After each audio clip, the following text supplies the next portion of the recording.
Hi, everyone. Welcome to The Open Mind, a lecture and film series that brings together thought leaders at the intersection of science and culture.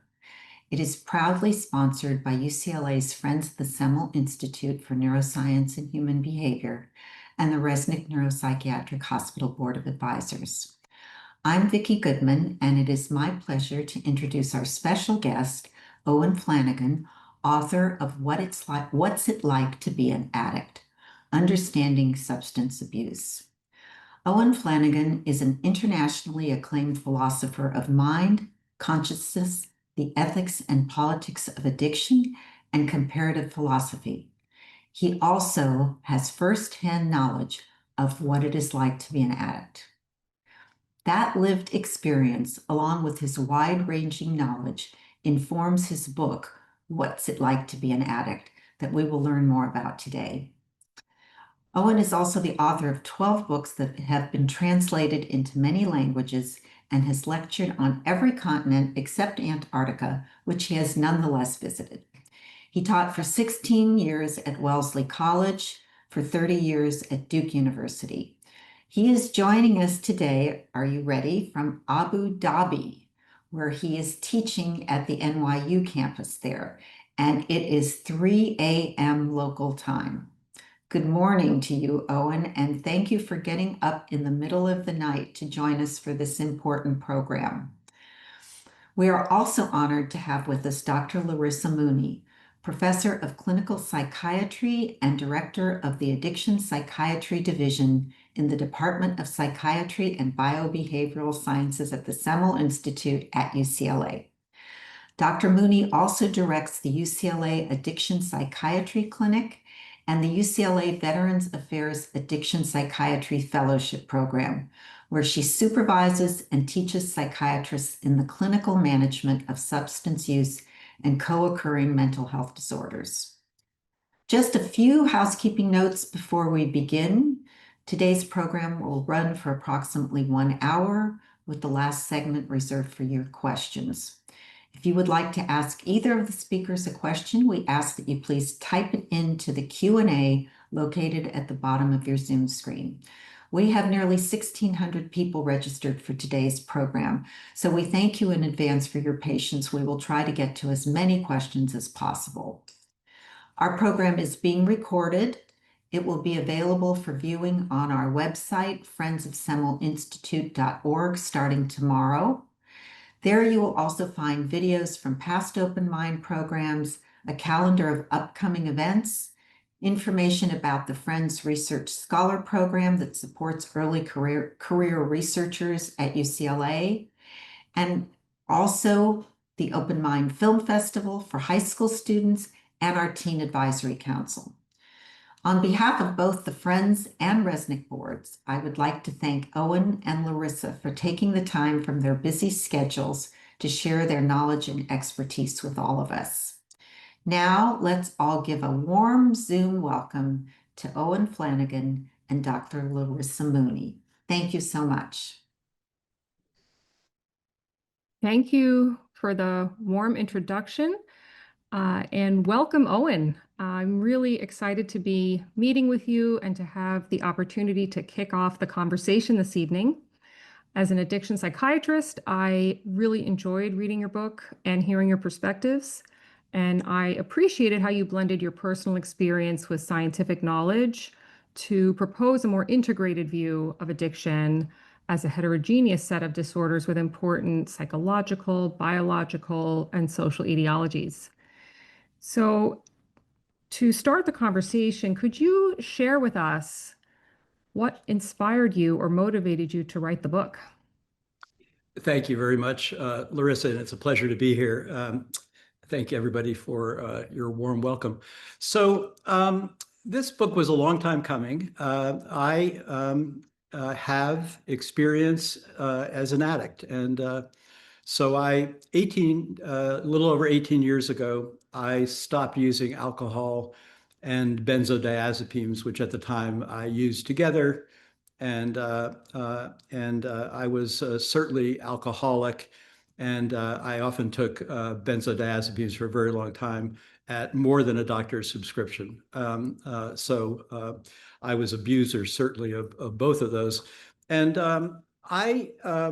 because of my experience with addiction, I realized I felt that I was pretty well positioned.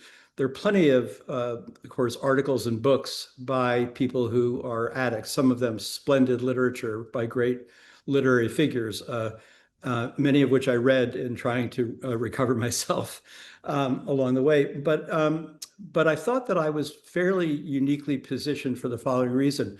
Here I was, someone who dedicated his professional career to understanding the mind-brain-body relationship.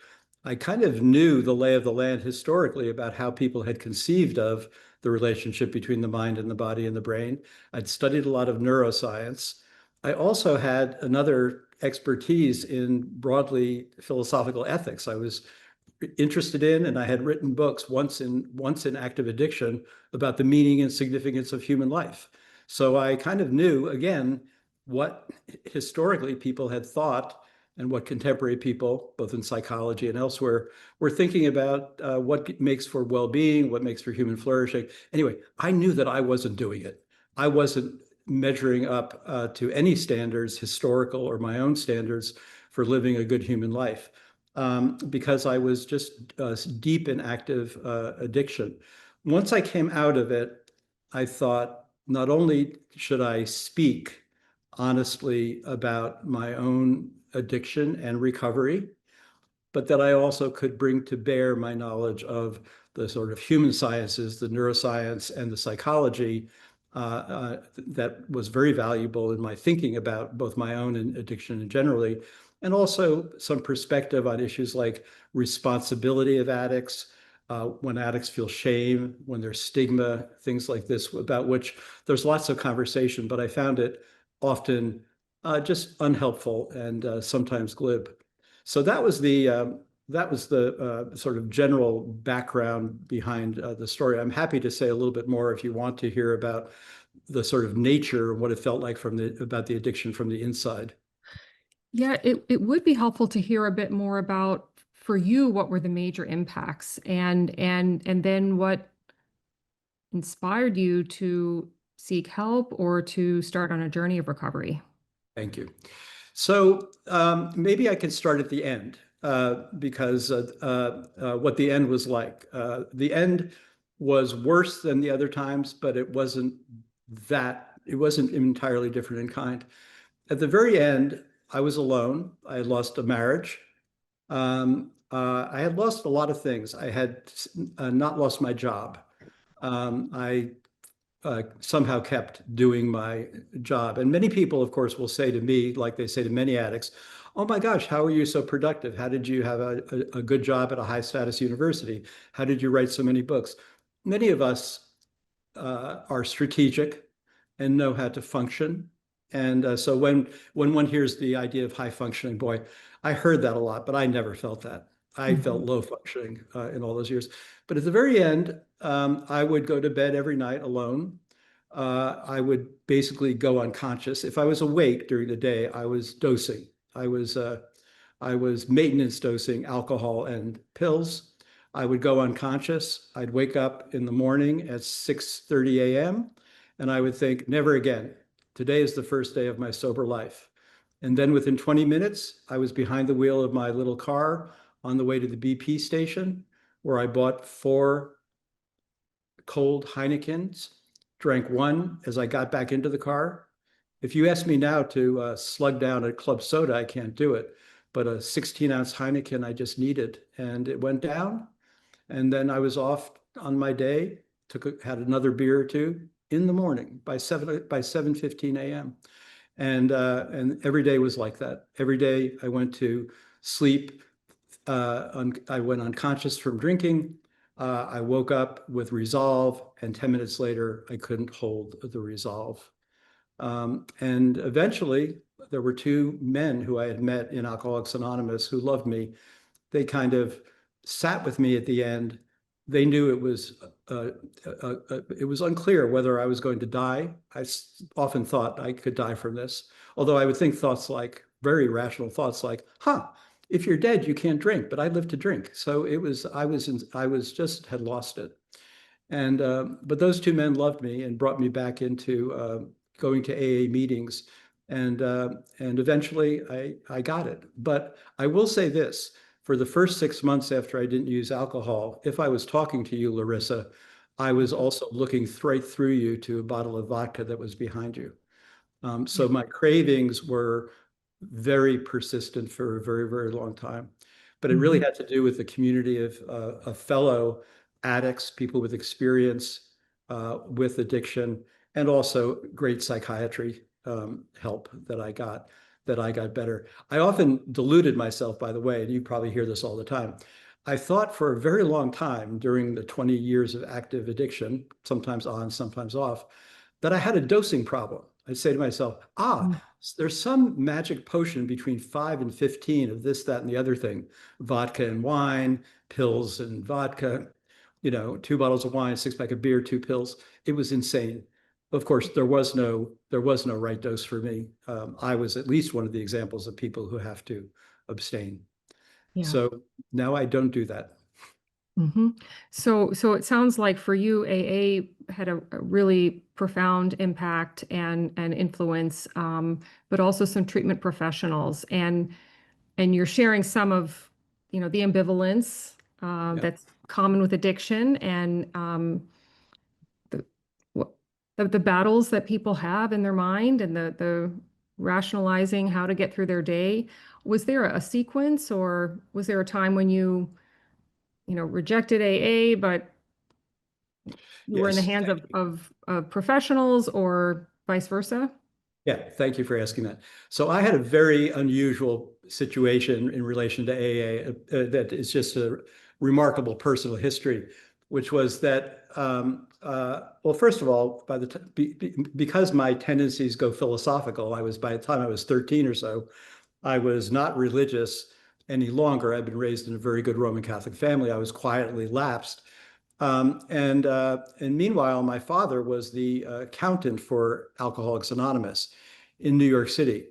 In 1939, when Alcoholics Anonymous published the big book of Alcoholics Anonymous, they needed an accountant because it was a bestseller. And they hired a man who was my father's former partner. His name was Wilbur Smith. He's in the lore of AA. And to be their accountant. And the account got passed down to my father, and my father was on the board of AA. He often was going to the Rockefeller estate where they also supported AA. He was on the board. And we would ask Dad, we would say, because he was always talking about it, we would say, so can you drink at AA? He said, oh yeah, for non-alcoholics, we have martinis afterwards and things like that. So by the time I started to like martinis too much, I was in sort of deep cognitive dissonance about, wait, whoa, this is all peculiar. And my first bout of sobriety, I lasted 7 years from 1987, when I lost a brother. I lost my mother to cancer. She was not alcoholic. But then I lost a brother in a solo drunk driving accident in 1987. I stopped drinking for 7 years, but I didn't go to AA because I thought it was a religious cult. And so I had real ambivalence at that time. But the second time around, I needed it. And I found it extremely helpful being around like-minded people in recovery who only do one thing. They don't tell you what to do. They share, as you know, their experience, their strength, and their hope, and don't advise each other. That was absolutely important to me. Yeah. Yeah. No, thank you for explaining that and sharing that. The community can be very powerful. And I've even had patients who become sober, start their journey of recovery through a variety of means, and discover AA later on, or revisit AA and still embrace it then. Not, sometimes it's right at the beginning, and other times there's a process there. So I was curious about your experience there. And I was lucky, I'll just interject. I was lucky enough. I did, unfortunately, when I went to rehab twice, I was hospitalized several times. But when I was when I was recovering, I was in Nashville, Tennessee, and I went to AA meetings in Nashville, Tennessee. Now that's the belt of the buckle of the Bible Belt. I did find a serious problem regionally there because what AA talks about your higher power, which could be pretty much anything. There they talked about Jesus, and it was complicated. It was very difficult for me. Other places, there are atheist and agnostic meetings. There are all kinds of meetings now. So for people listening who have concern about what I'm talking about, either you've got to tune out the sort of religiosity that some regions will bring, or you have to realize that there are people who are non-believers like you, secular people who just aren't buying a certain kind of tone at AA meetings. Yeah. Yeah, absolutely. And similarly, there's variation in which meetings accept being on psychiatric medication or medications for substance use disorders. And I've met many people who either decide what and whether to share some personal aspects of their recovery, Yeah. or they find a sponsor who is willing to accept them and all of them at their own path. So navigating that is can be challenging, but at the end can be done. Yeah, that's right. Thank So you. yeah, I appreciate that. Um, just shifting gears a little bit, you talk in your book about stigma and shame, and I think bring up some really interesting and valuable points about how we tend to want to avoid anything that might be stigmatizing and certainly avoid the experience of shame. But yet, shame for some can be a motivator and a driver of change. And I also, even before reading your book, I noticed the title of the book, What is it like to be an addict? Understanding substance abuse as a clinician, medical professional. I'm told not to use those terms because they are stigmatizing or they can be stigmatizing. Um, and yet I fully support individuals with their own experience. They will use labels that feel right to them. So if you could share a bit more about your perspectives on stigma, shame, even perhaps what made you choose the title of your book. Good. Yeah. Well, by the way, the quick version of why I choose the first part of the title, not the one you're talking about now, what is it like to be an addict, is because there's a famous paper that all philosophers know, contemporary philosophers of mine know, called What It's Like to Be a Bat. And of course, there's an interesting question about other minds, like with octopuses or bats. We would love to know what it would be like to be an octopus or a bat, maybe, if you're interested and curious about minds. And the only way we could really completely know, I mean, we can make inferences from the outside, but the only way we completely know is occupy the octopus's or the bat's position. And of course, they can't tell us. In the case of things like psychiatric disorders, and I think of addiction as a psychiatric disorder, we do have addicts around to give testimony. And some addicts are, and again, just back to my position, I happen to be sort of well positioned in terms of knowing about the adjacent sciences and knowing about the ethics. So you bring me to the ethical questions. So there's all these terms that we use like shame, responsibility, stigma. And there's I find this is an area where I think philosophers can really, really be helpful.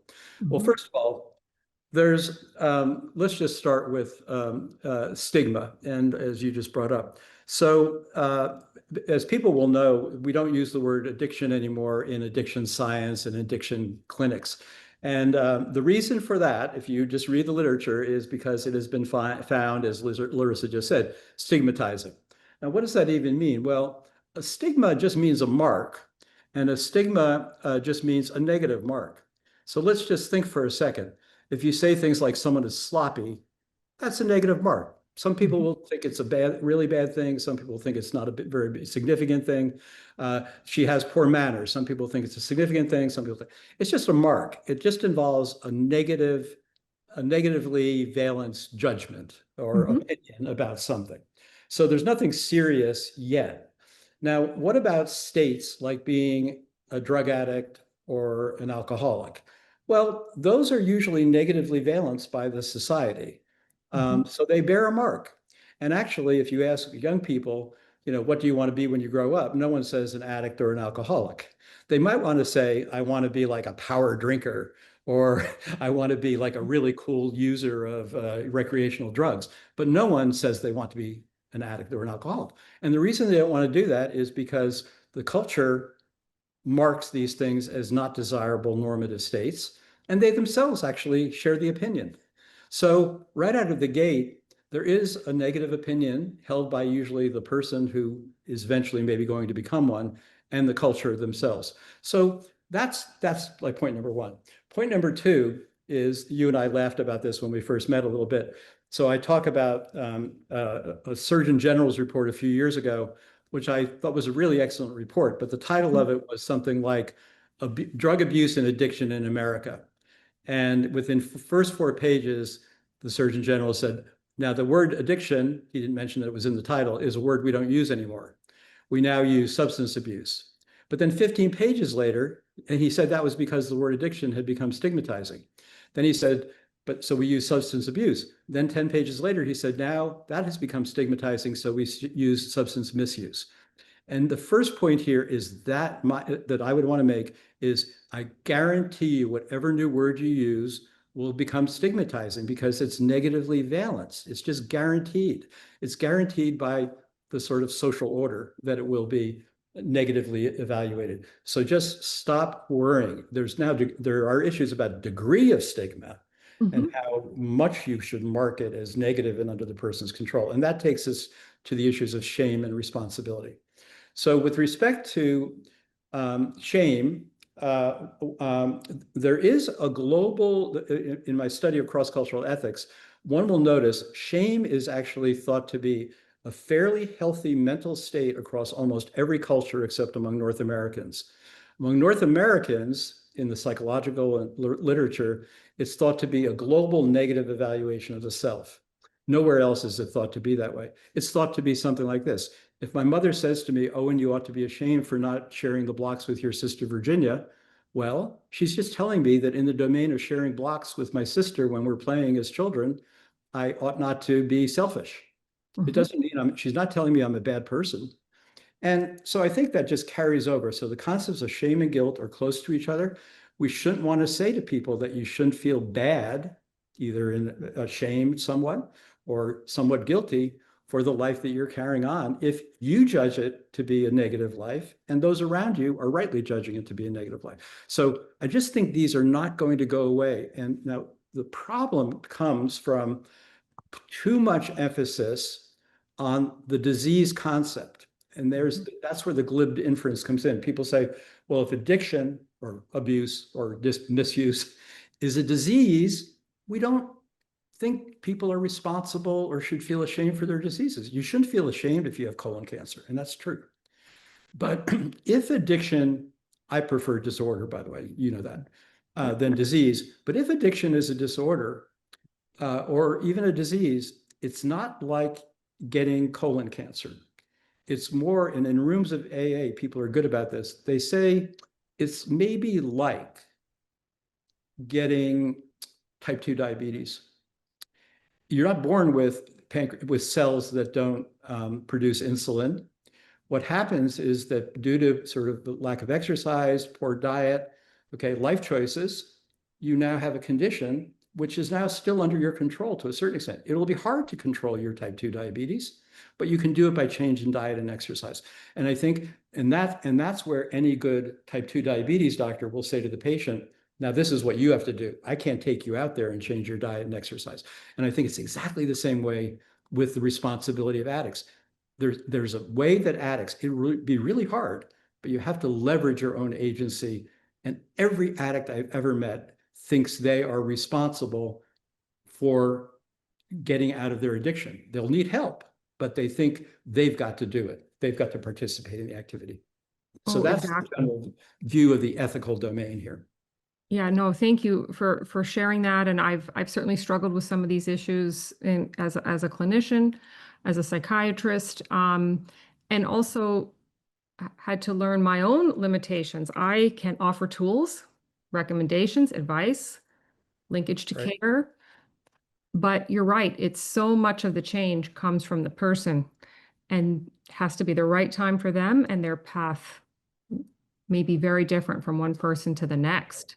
And Right. sometimes my role is managing the mental health disorder, and they've found AA or NA or other mutual support meetings, and that Right. community was really what led to their recovery. So it's really so variable, and I certainly appreciate your comments around the words not inherently being stigmatizing. Certain words do feel more overtly judgmental, like describing urine as clean or dirty, Yes, totally. positive or negative. Yep. Yep. But if one of my patients shows up in a clinic and says, I'm on methadone for my opioid use disorder, they have not used the word addiction or even describe themselves as an addict, but they're often stigmatized, and they may be deprived of Right. certain pain management in an acute pain situation. So I really did resonate with some of what you wrote in the book, and it was validating to me as I try to navigate also, how to be non-judgmental with my patients, also respectful of the terms that they wish to use and that they may be using in their meetings and in their communities. And you're right, it's society has a judgment about these conditions, whether or not we use certain words. That's right. Yeah. Yeah. And I think then again, it isn't, if there were lives, and there are some people who are successful at living lives of what we might call, well, I often talk about the DSM-11 criteria that many people in your field use, psychologists use. Those are mostly behavioral. Mhm. They talk about everything from, how much you're using, attempts to control using, whether it interferes with your life, and so on and so forth. Mhm. But even if one thinks about, if as many people do, they say, well, they don't mention addiction, but if you have 4 or more of these things, that would be similar to what we would call moderate and then to Yes. severe addiction. Well, there are 1,000 different ways to have 4 or more, 3 or more of those symptoms. Not Absolutely. just simple sophomore year in high school combinatorial mathematics. So that just means that the heterogeneity that people present, and it's not surprising, we just want a word like, I've got a serious drug problem. I have a serious alcohol problem. I'm screwing up my life. I mean, these are all just ways of people trying to identify in themselves or in loved ones that Mhm. there's a serious problem here. Exactly what its contours are, Mhm. whether it's that they're in a terrible environment that keeps causing this, or as you just mentioned, it's very helpful, I think, for addicts to know this. Usually, I mean, about, I'd say 50%, is that what you guys say about our cases of comorbidity? There's usually associated psychiatric disorders, depressions, anxieties, bipolar disorder. So these are very important things to know. And of course, as you know, those are also stigmatized. I would just say it's a case of one by one to which extent those are diseases or which they're not. I guess if you're schizophrenic, I'd call it a full-on disease. If you have an anxiety disorder, I don't know. This is for you guys to figure out. But Yeah. but what this culture around you will do, how sympathetic it will be, these are things that you can't solve these problems overnight. But again, the main emphasis I would just say is that addicts do want to take responsibility. They do feel bad about what's going on, and they don't want to be that way anymore, typically. And Mhm. that those bad feelings are just happen to be the things we call shame and guilt. Right. And so, yeah. Absolutely. I will say around the word disease or the disease model, the chronic disease model, one way that it has been helpful, and certainly when I'm teaching, we need kind of sound bites and simple models, and that can be really challenging to do because inevitably we are oversimplifying what we're Yep. describing, both to patients, to trainees, in whatever setting. But it has been helpful in the sense that historically, the treatment of addiction has been totally siloed from the general medical community. So the initial suggestion that addiction can be viewed as a chronic disease alongside other chronic illnesses gave some language for the medical profession and the scientific community to start to attempt to integrate and encourage screening, identification, and even initial treatment of these disorders in general healthcare settings where most people are presenting. Most people are not initially presenting to a specialist. They may not even have the means, the access to a specialist, depending on where in the country you live or your resources, an addiction specialist. So there are, again, some nuances missed by oversimplifying, but sometimes the common language in the medical community, there's still a long way to go, but that is one potential benefit of some of the terminology. I don't know if you agree. Right. I understand the point. I think I'm more skeptical here about it because I guess on the one hand, I do think, I mean, when we're training medical doctors, and it's fine, as I say in the book, I'm not going to really be fussy about whether one uses the word disorder or disease or dysfunction, because those all are suited, and anything that gets people help is fine with me. I think what I've been very, very disturbed by is that people very often, including medical people, tell me that addiction is a chronic relapsing disease of the dopaminergic system. It's a very widespread view, and it's entirely false. First of all, different drugs, alcohol doesn't primarily affect the dopamine system. Cannabinoids don't primarily affect the dopamine system. Serotonin, norepinephrine, GABA, glutamate. So the first pass point is that it's the brain disease problem. And I'm as immersed in neuroscience as anyone else, and I love neuroscience. But I think all these distinctions are huge because that helps you say to a patient, first of all, the truth. Not one medication that we have now to help addicts works on the dopamine system, not one. They work on cravings sometimes, and that has nothing to do with the dopamine system as far as anyone knows. Furthermore, so I think we really need to be careful here is what we need to tell patients is these are heterogeneous. I think of it as a metabolic disease. And one way to think about that's really reinforced by current data is these GLP-1 drugs, which work on peptides in the tummy, are mitigating cravings. That's really important. And that's what we would have expected if it's, as I think, a disease that involves 18 areas of the brain out of about 40, and probably 60 of the neurotransmitters we're familiar with. So I think that the one danger here is making people think, I've got a disease just like type 1 diabetes, which this doctor is going to help me treat by giving me whatever corresponds to insulin. So that's the adjacent danger. But I agree with you. Right. It's important to think this is the kind of thing that we can get medical help from good faith therapists, psychiatrists, medical doctors. Yeah. Yes. No, I agree completely. And I think in psychiatry, mental health, as clinicians, we really do, especially the more individuals we work with, we see the heterogeneity and the differences in the outcomes and the clinical course. So yeah, learning how to explain this more effectively and more accurately while appreciating the diversity of the disorders is really important to strive for. So I think we're building some good discussion here for the Q&A, which will be coming soon.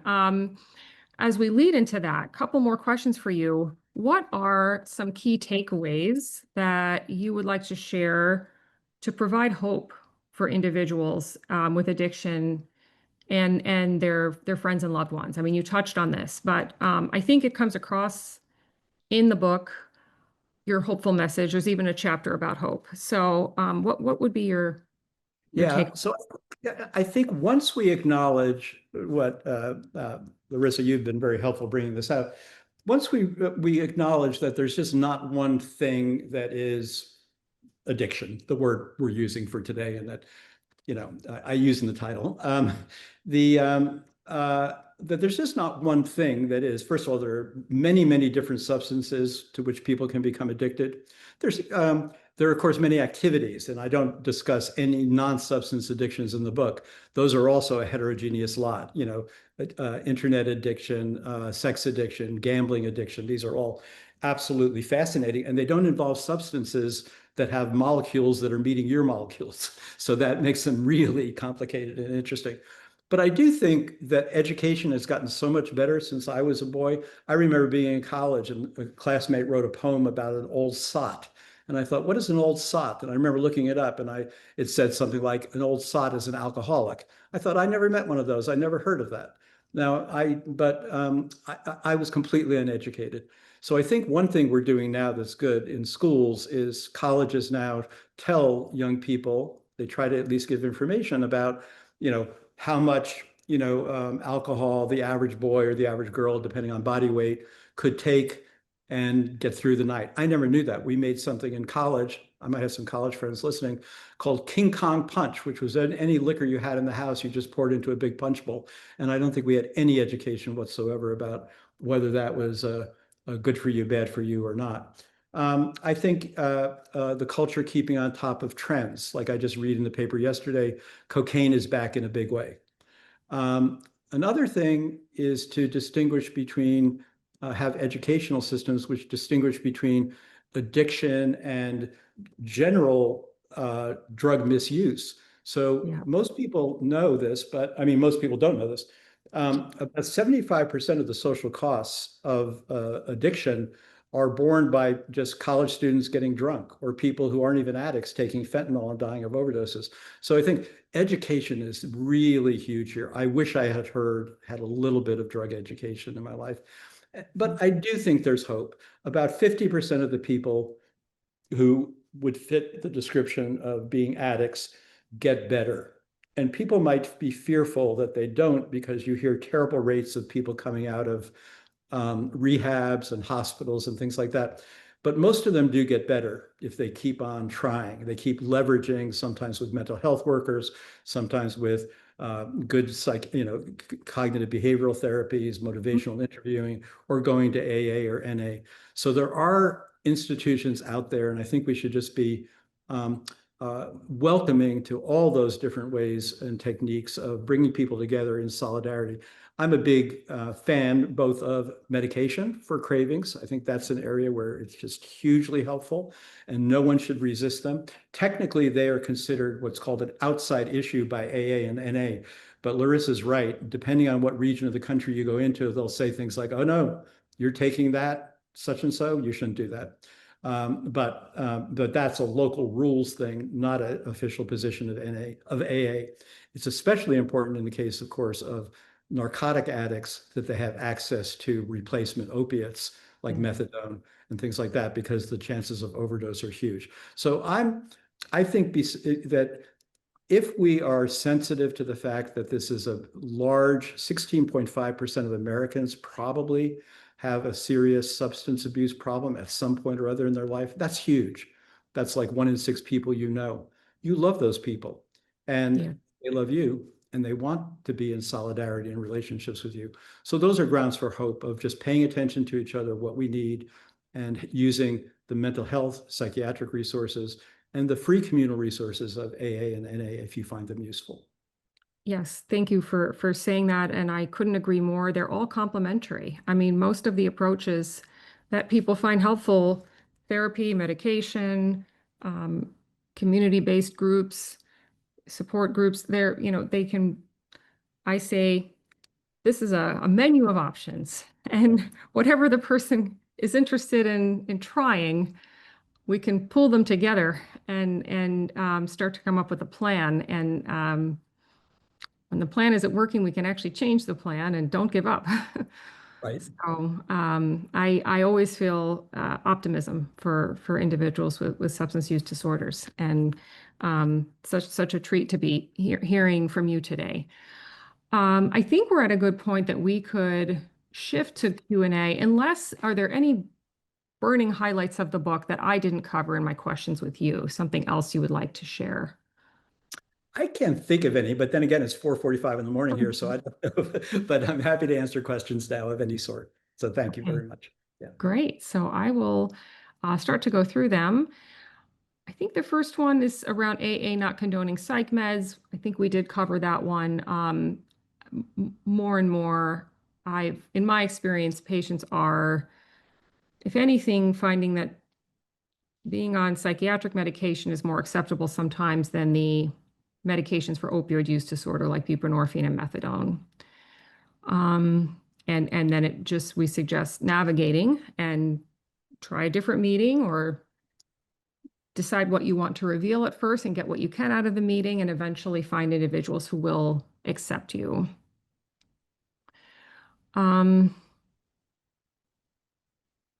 Okay, here's a question. Can you speak to this idea from Dr. Koob, hyperkatifia, which is a high intensity and sensitivity to negative emotional states associated with withdrawal from alcohol, or for that matter, any drug of abuse? Can you speak to how that might have played a role in your journey with alcohol?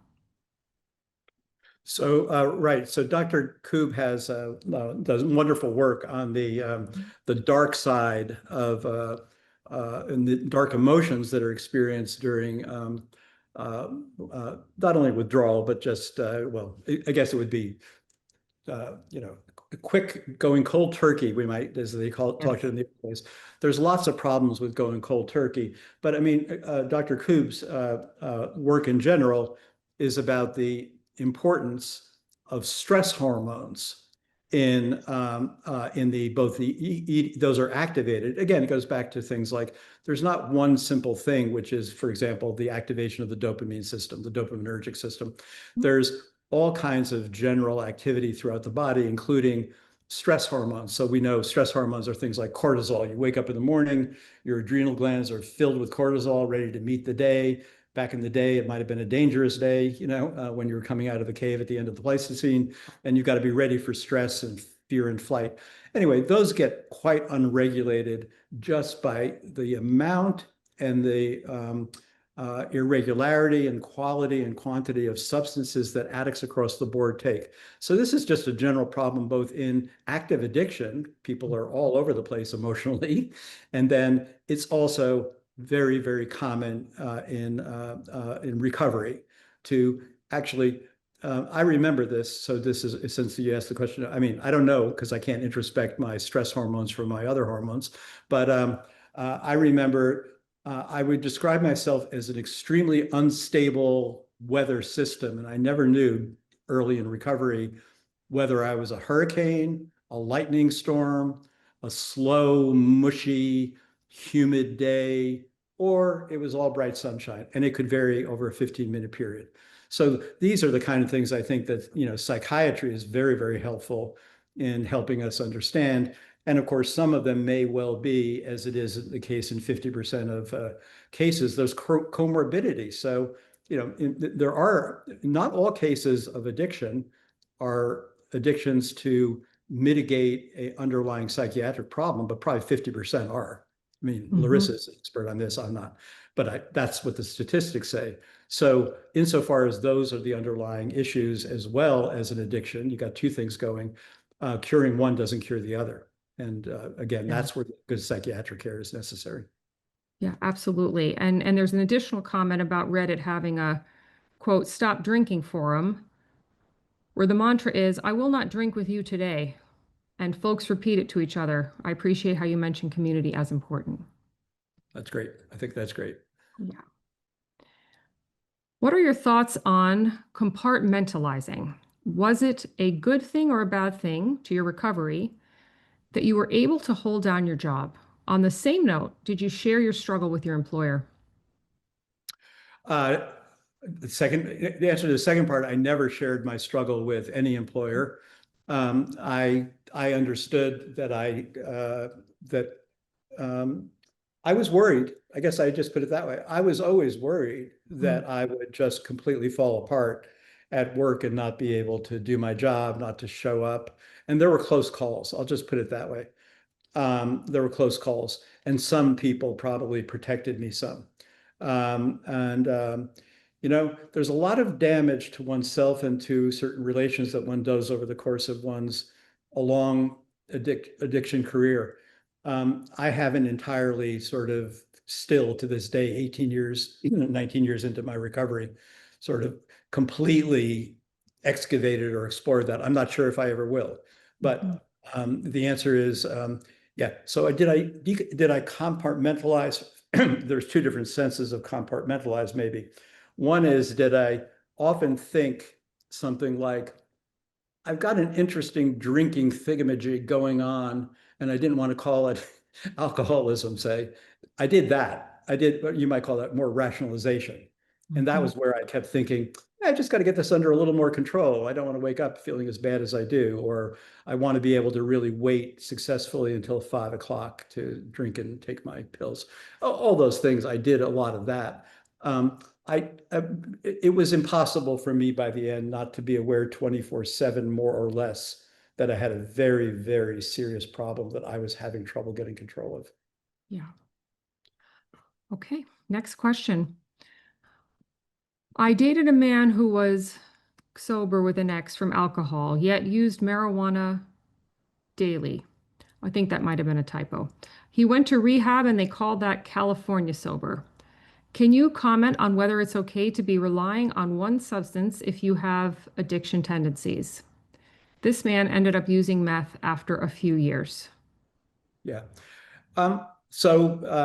This is a case where I would want to, someone like Larissa is a much better person to answer this question. I would say, partly though, I've thought about this a lot, and I know many people like what you're referring to. We used to call it in early AA the marijuana maintenance program. I would say this, because of the fact that it's false that all drugs of addiction activate the very same neural system, the dopaminergic system. If that was true, then you really should not take any other drugs that you might become addicted to, because you're activating the same system. Since it's false, I think it's an open question, and that's as far as I would go on that. There are some drugs, of course, if you take them, I mean, like maybe heroin wouldn't cause you to go back to drinking necessarily, because there are different receptors involved. It still might make you lose the clarity of judgment, such that you suddenly might think it's a good idea to drink that pint of vodka which is next to you, in which case then the race is on again. So there are other reasons not to mix drugs, but I think that many people, for example, I know, take various kinds of antidepressants. Of course, they're very common. 40% of the population takes SSRIs, and there are people who take benzodiazepines successfully. So I would not, now whether it's the addict is in a position to make that decision themselves, I would be cautious about. But I see a lot of what you're talking about, and some people do it successfully. Yes, I concur. I will say that the experiences are so wide-ranging. I know individuals who started using substances at a very young age, early teen, and seem to rapidly develop addiction to almost anything that they use, and others who really lose control over one class of substances and let's say opioid use disorder, for example, and periodically have a drink or smoke some marijuana and don't seem to ever lose control. Sometimes people need to learn themselves. They may make a decision early on, I'm just going to be abstinent from everything, that's safest for me. And others may need to figure out if it sounds like in this example, maybe it did become a slippery slope, but it's hard to say. Yeah. Okay, next question. What drives people to search for experiences that create euphoria? And are people with addictions more driven to search for euphoric experiences? Again, I think that's a nice question, but I think the answer would be some drugs are known to produce somewhat euphoric experiences, like heroin. But other drugs like alcohol are not known for producing euphoria. So Yeah. again, I think, I didn't say this today, but my first drink, I was 13 years old. I was at a friend's house. His father had some hard cider in the basement. We drank half a glass of it. I wasn't remotely drunk, but I walked home that day and the whole world looked different. I felt safer. It felt more secure. And I remembered that. Now, that's not euphoria. That's just a good psychological effect that I enjoyed as a shy little early preteen, you know. So I don't know about, yeah, it's an interesting question, but it's important to think when we think about mental states, to think, well, there's euphoric states, there's dulled states, there's safe states. There's some people like, actually, I mean, cocaine doesn't make people, it makes, I think, my experience with cocaine is it makes me very anxious. I would never want that. All my family, by the way, all my loved ones, marijuana makes them paranoid. Me, not at all. I love that stuff. And it never made me paranoid. So the mental experiences are quite, again, heterogeneous in kind, that people like, that they seek, what some people like, other people don't like. So thank you. Yeah, agree.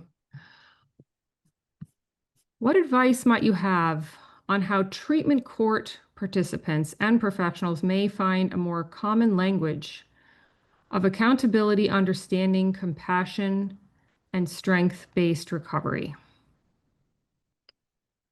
So I have a dear friend in North Carolina, and I don't know if she's listening, but she works with drug courts in North Carolina, and so I've had a little experience in talking to her. You may know, the person who asked the question may know that because of a Supreme Court decision, when drug courts, that's what they're called, instead of sending people to prison or giving them really high monetary fines for certain crimes, they can send them for treatment. They have to offer treatment in addition to AA or NA, because those have been judged by the Supreme Court to be religious or potentially so. So you have to offer at least a sort of something at UCLA Hospital that's not AA, but it might be very similar. It might be group therapy. Larissa could tell you about that. So I do think drug courts, and I don't even know whether or not every state has them, how well they function, but I do know they're based on, to a certain extent, exactly what the person who asked this question is talking about. They do say to the addicts, you've got to be responsible here. Now, do they do things like Larissa was worried about early on? Do they say things like, if I find your urine is dirty, that's probably not a nice, compassionate way to talk to people. Then you're going to the jail. But if they're sort of factual, clear about expectations, I think that my understanding is that a lot of that is being done in some places. I won't speak for the whole country. What do you think, Larissa? I agree. I think there's some variability and also individual variability in how these messages will be communicated. I think that certainly also supporting treatment of co-occurring disorders and really letting the professionals do the evaluation and make recommendations, as opposed to more, philosophy-driven approaches. This goes for residential facilities and other treatment facilities as well, not just a drug court setting, but connect them with care and support the care that's recommended. Yeah. Next question. How do you treat a teenager with ADHD and chronic depression who is now self-medicating and not yet addicted yet? I can start with this one. I would first need a little more detail on, what they're using and what the concern is. Certainly, teenage years are the most common for experimenting with substances. We also know that ADHD is a risk factor for, just like other psychiatric disorders are risk factor for, meaning the individuals with these disorders have higher rates of substance use disorder. And also starting to use substances at an early age is a known risk factor. So the earlier in adolescence that somebody is using substances, that is a risk factor for later development of a substance use disorder. So I would certainly recommend treating the ADHD and the depression if these are clinical diagnoses, and providing some education and support, and Yeah, I don't know if you have anything to add, Owen. Yeah, the only thing I would add is, well, no, I agree totally. The biggest a risk factor, according to the data, are if you children who start before the age of 14 have by far the highest addiction rates. So that's a very worrisome situation. So just love, compassion, getting the child help. The other thing I just mentioned is that the last couple of years have been the first years in the history of North America, anyway, that teenage girls are using drugs and alcohol more than boys. It's the first time. Usually in every country where there's high addiction rates, boys are much higher than girls. Certainly that's true with alcoholism. But there's some worrisome trends here. And maybe it was related to COVID, maybe not. But this is just another public health thing that we need to be quite aware of, that the gender things are changing and maybe changing in a bad way. So, yeah. And Vicki, are you here to wrap it up? We could go on and on. This has been such a fascinating conversation, but we are out of time. Owen, I want to thank you for writing your book, What It's Like to Be an Addict, to help others who struggle with addiction, and for so bravely sharing your personal journey in your book and with all of us, and for waking up at 3 a.m. in Abu Dhabi time to participate in our program. It was very, very generous of you. And Larissa, thank you for your insightful questions, for being a wonderful moderator and lending your knowledge about addiction. We all learned a lot from both of you. I want to thank everybody who tuned in today for the privilege of your time. We look forward to seeing you back. If you're interested in addiction, we have another program on Wednesday, October 8th at 5 p.m. Our special guest will be Emmy award-winning sports reporter Lauren Seisler, author of Shatterproof. And this is a book about her parents' opioid addiction and her shame, losing both her parents to opioid addiction. So a little bit different slant, but also very important subject. And we're very fortunate. We're going to have Dr. Timothy Fong, who is a professor of psychiatry and an expert on addiction, joining us for that discussion. We're so fortunate to have UCLA experts like Dr. Mooney and Dr. Fong who join us for these discussions. So thank you, everyone. Stay well, stay safe, be kind to each other, and have a lovely evening. Good night. Thank you.